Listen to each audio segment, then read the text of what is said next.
So many people misunderstand what the word addiction means, and I'm not even going to try and sort of explain it. But what I am going to try and explain is I think I call puppy training, which is just why it can be that when we use drugs repeatedly for a period of time, we can continue to use them even when we've decided not to. So even though you make a decision, I'm not going to use drugs this weekend, but you do anyway. And that keeps happening week after week. And you're like, why? What's wrong with me? Why can't I achieve my goals? Is there something wrong with me? Do I have mental health? Am I an addict? It's quite frightening.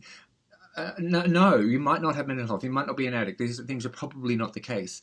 There's a thing called puppy training, which hopefully will explain it to you. It's really about how drugs work in our brain and our bodies and cause us to do behaviors, despite what we might cognitively choose to do.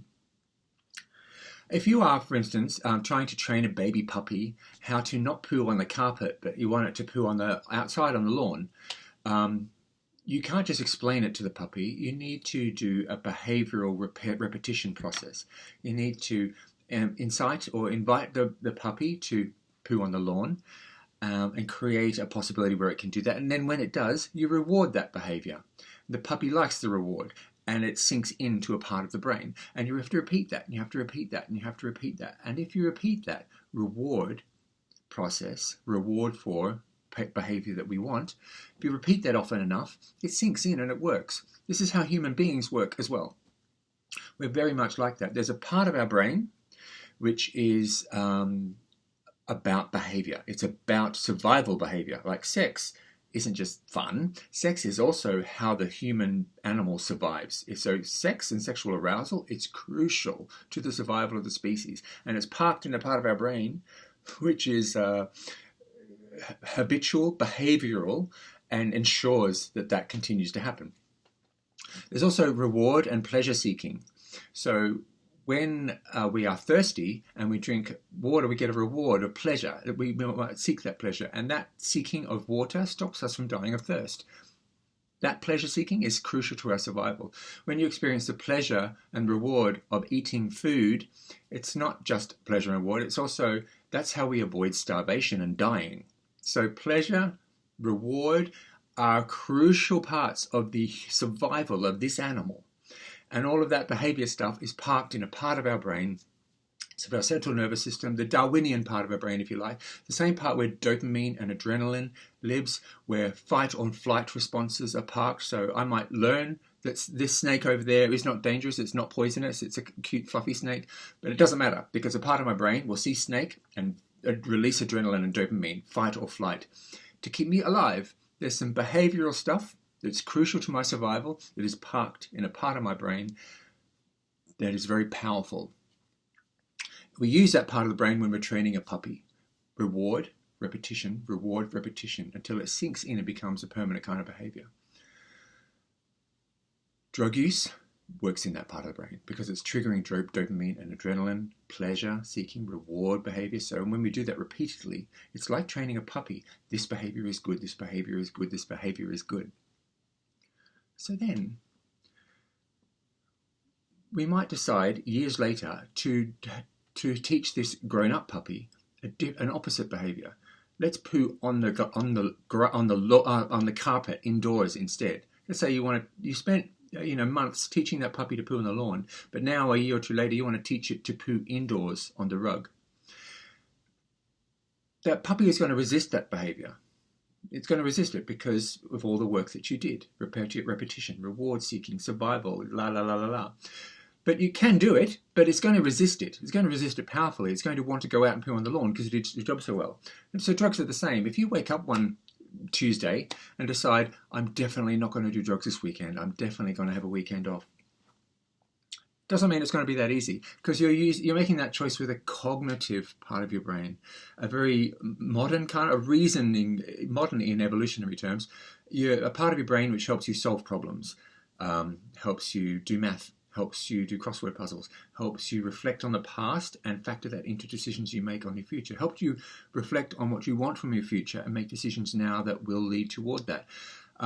Logic, common sense, reason, education, that's the cognitive part of our brain. And if you decide on a Tuesday with your cognitive part of your brain not to do drugs this weekend, it doesn't matter, because like the baby puppy, something more powerful more urgent, is going to compel you to use. And when I say compel you, I mean with cravings. That's why cravings happen. That's why they can be so overwhelming. It's a part of your brain saying, do the drug. I know it's important to your survival. Keep on doing it. You taught me through repetition and reward and repetition and reward that these drugs and the cyclical habitual use of these drugs is crucially important to you. So don't stop now. I'm not going to let you. I will send you cravings. I will send you cravings despite logic, despite your cognitive brain. I will keep sending them to you.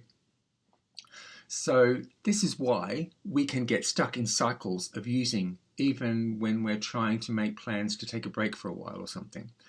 So the first lesson is don't be alarmed or frightened or panicky about the fact that you don't feel fully in charge of your choices. It's just the brain, it's just you, it's just the way the world works and the way puppy training works, and it's completely normal biological neural behavior for you to have cravings. There's nothing wrong with you, double one. So when a craving happens, I always smile and breathe because I know it's that part of my brain. It's my puppy training part of my brain trying to keep me safe. Bless. So I ignore it. That's all I do. I smile and I breathe and I ignore it. I distract myself from that emotion or that craving or that powerful emotion or anxiety or boredom, whatever it is that's compelling me to use. It might be dreams or memories, thoughts about the good times of using that first hour that I like so much. Just a craving. However these cravings manifest, and they can be powerful, I just ignore them. I get help from a friend, I talk to a friend, I talk to a drugs worker, I talk to my healthcare worker in the gay charity, I send an email to myself, whatever I need to do to just remind myself I'm not using this weekend, cravings will happen, I know why, I will ride them out. Now sometimes because of mental health, because of our history of learning and behavior and stuff like that, some of us, people on the planet, are really not good at managing cravings. And there's no harm there. And there's no judgment there. Some people are good at learning a new language. Some are less good at that. Some people are really learn math and algebra really, really fast. And some take really, really long time. And it's because of a whole lot of reasons. And some of us learn craving management and goal achievement really easily. And some of us, it takes a bit longer. And some of us do need a bit of help. And the help is available. I do suggest, because it's related to repeated sexual behavior and gay sex, I do recommend going to your sexual health clinic or your gay charity first to learn craving management skills or get some support in achieving a goal. You all know how to contact me through my social media, so I'm happy to help you with this too. But my main message is there's nothing wrong with you if you're not achieving your goals. It is quite easy to learn how to master cravings and set a goal and achieve it for yourself and get back in control of chems again. But sometimes we do need a bit of help with that process, with that puppy training. So do seek that out and go and get it. It's there. And it's awful that so many gay men don't have those skills. We're not taught those skills in school. We're not taught those skills in anywhere. You just got to learn them. And sometimes the only place you can learn them is from a healthcare professional. So go and see the healthcare professional. Contact me. Contact your sexual health clinic or your local gay charity or an addiction clinic or whatever. But just do go somewhere and learn those skills because you can master this in no time. Promise.